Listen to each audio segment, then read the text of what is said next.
نصلي على رسوله الكريم اما بعد. زبان جب بھی ثنائے رسول کرتی ہے، زبان جب بھی ثنائے رسول کرتی ہے، سخن کی داد و خدا سے وصول کرتی ہے.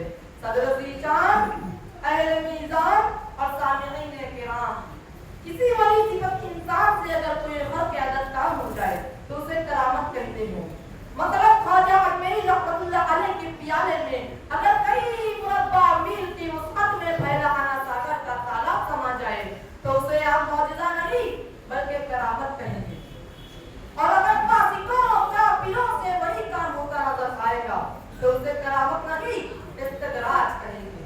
مگر موسیٰ علیہ السلام کی لاٹھی حضرت اژدہا بن جائے، صرف وہ ایک اژدہا جو 20,000 رینگتے ہوئے نظر بند سانپوں کو نکل جائے تو اسے معجزہ کہیں گے.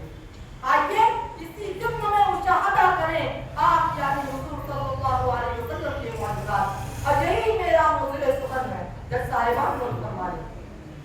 امریکہ کے تقدیر کے ماننے والوں، تم چاند پر گئے تھے نا، تم نے وہ بڑی سی درار بھی دیکھی ہے جو پورے چاند کے گرد بنی ہوئی ہے.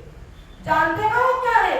جان لو کہ وہ وہی درار ہے جو اس وقت بنی تھی جب میرے مکی مدنی آقا صلی اللہ علیہ وسلم نے اپنی انگشت مبارک سے چاند کو اشارہ کیا تھا اور وہ دو ٹکڑوں میں تقسیم ہو گیا تھا. بھوپال کے راجا اور شری لنکا کے مہاراجا اسے دیکھ کر تحقیق کے بعد مسلمان ہو گئے تھے. مگر تم اتنا واضح معجزہ دیکھ کر بھی ایمان نہیں لاؤ گے. کیونکہ بیان میں نقطہ توحید آ سکتا ہے. تیرے دماغ میں بھٹکانا ہو تو کیا کہیں گے؟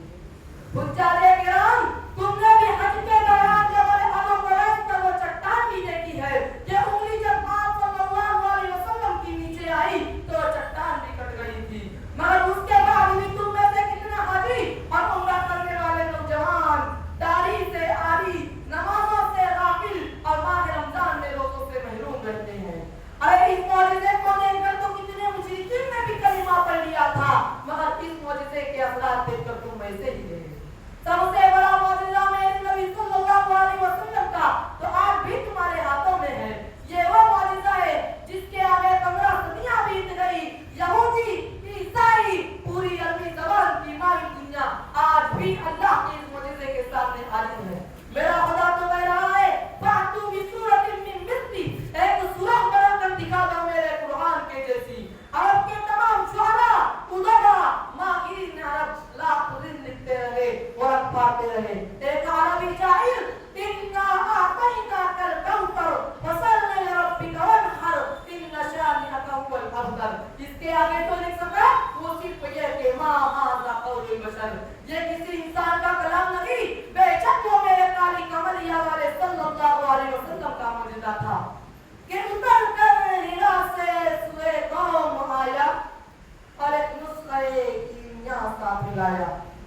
سامعین کرام، وہ کھجوروں کی کاری حضرت ابو ہریرہ رضی اللہ تعالی عنہ کو عطا کرتے تو آقا صلی اللہ علیہ وسلم کا دور گزرا، صدیق کی زمان خلافت گزرا، حضرت عمر فاروق رضی اللہ تعالی عنہ کا دور گزرا، حضرت عثمان رضی اللہ تعالی عنہ کا پیریڈ آیا تو ایک ہنگامے میں حضرت ابو ہریرہ سے وہ تھیلی چھین کر بھاگ گیا.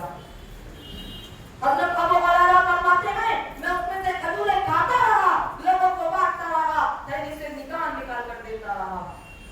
میرا اندازہ ہے کہ 40 من سے زیادہ کھجوریں میں نے اس چھوٹی سی تھیلی سے بانٹی. حضور صلی اللہ علیہ وسلم کو چند آدمیوں کے ساتھ حضرت جابر رضی اللہ تعالی عنہ نے غزوہ خندق کے موقع پر دعوت دی. حضور صلی اللہ علیہ وسلم 300 صحابہ رضی اللہ تعالی عنہ کے ساتھ پہنچے اور سب نے سیر ہو کر کھایا. حضرت انس رضی اللہ تعالی عنہ تھوڑا جی کھجور اور سبزی کا کھانا لا کر رکھا اور تھوڑا غریب ہو جاتے حضور صلی اللہ علیہ وسلم سے معذرت کی. آپ صلی اللہ علیہ وسلم نے فرمایا جو بھی اس میدان میں ملے سب کو بلا لاؤ کہ حضور کے دسترخوان پر تم سب کی دعوت ہے. 3000 آدمی جمع ہو گئے، سب 3000 آدمی جمع ہو گئے، سب نے سیر ہو کر کھایا، سب نے بسم اللہ پڑھ کر کھایا. حضرت انس رضی اللہ تعالی عنہ کہتے ہیں سب کھا کر چلے گئے اور برتن میں پہلے سے زیادہ کھانا موجود تھا. جناب میرے نبی سرکار صلی اللہ علیہ وسلم کا حکم مانیے، برکتوں کے کہانے اللہ آپ کے گھروں پر بھیج دے گا. یہ مندی اور بے برکتی کے بادل کبھی آپ کی دنیا کی طرف روئی کر نہیں منڈلائیں گے. اللہ صرف صحابہ رضی اللہ تعالیٰ عنہ سے نہیں بلکہ آپ کے ایک ایک فرد سے کہہ رہا ہے